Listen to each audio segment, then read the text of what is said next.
Hello, and welcome to Busy Kids Love Music, the podcast that helps you explore composers, instruments, and musical traditions from all around the world. I'm Carly Seifert, the creator of Busy Kids Do Piano, and you're joining us for our special summer series Around the World with Busy Kids Love Music. Each summer, we visit 5 different countries and learn all about their folk music traditions. Last week, we traveled to Ethiopia, and this week, we're headed to a country with powerful melodies, incredible vocal harmonies, and a deep love for singing, Ukraine.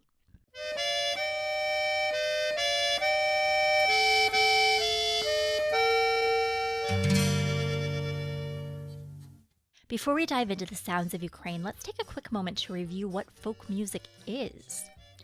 Folk music is the traditional music of a country or culture, and it's usually passed down from generation to generation from memory instead of being written down. Folk songs tell stories about daily life, seasons, love, celebrations, and even struggles. They're often sung at festivals, weddings, or while working in the fields. Every country has its own folk music that helps us understand the people who live there and what they care about. Ukraine is a large country in Eastern Europe with a rich and beautiful culture. Its folk music is famous for emotional melodies, unique rhythms, and beautiful choral singing. Music has always been important in Ukrainian life, especially as a way to celebrate community, nature, and history.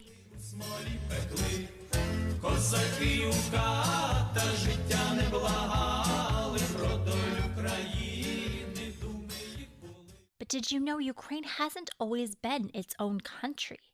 For hundreds of years, it was ruled by different empires, like the Russian Empire and later the Soviet Union. During those times, Ukrainian people weren't always free to sing or celebrate their own traditions.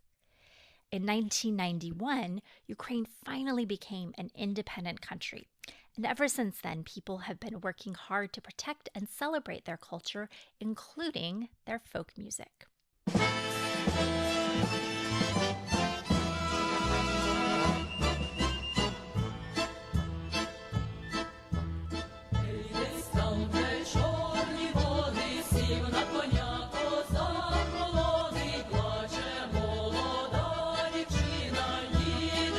Let's take a listen to what makes Ukrainian folk music so special.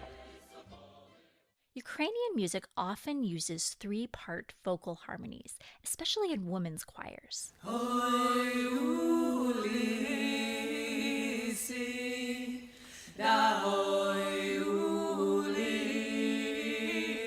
These harmonies give the music a rich, powerful sound that many people find very moving.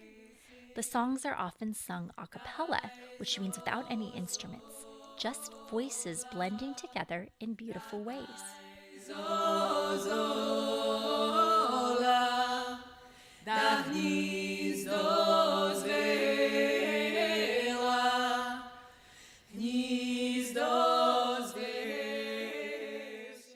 Now, let's meet a few traditional Ukrainian instruments.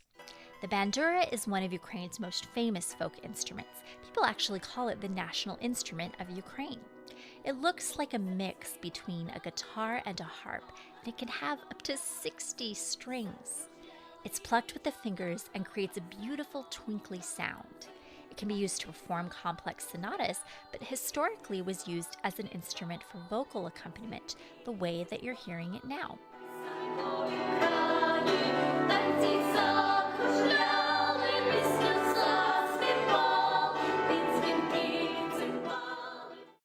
The Trembita is one of the world's longest musical instruments. It can be up to 8 feet long. It's a wooden horn used in the Carpathian Mountains to communicate across long distances, and it was sometimes used to signal important village events, sort of like a telephone.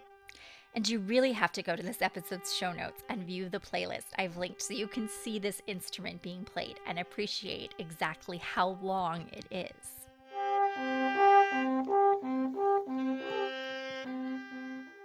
And then there's the Tsymbaly, a type of hammered dulcimer. Musicians hit the strings with tiny mallets to create fast, energetic rhythms.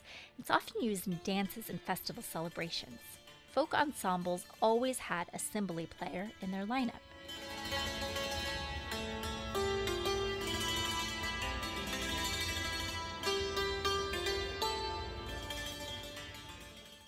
Ukrainian folk music changes from region to region. In the East, you might hear slower, more mournful songs, and in the West, especially in the mountains, the music is more upbeat and full of dance rhythms. But no matter where you go in Ukraine, folk music is part of the country's heart and soul. Even today, young people in Ukraine are learning these traditions from their parents and grandparents. Folk music groups perform at schools, festivals, and on TV. In fact, some Ukrainian pop and classical musicians even include folk songs and instruments in their modern music.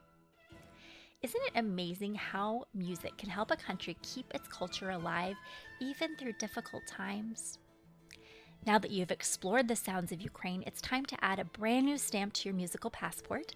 So head to the show notes to download the Ukraine Passport stamp and check out the link to my playlist of Ukrainian folk music so that you can keep listening and learning.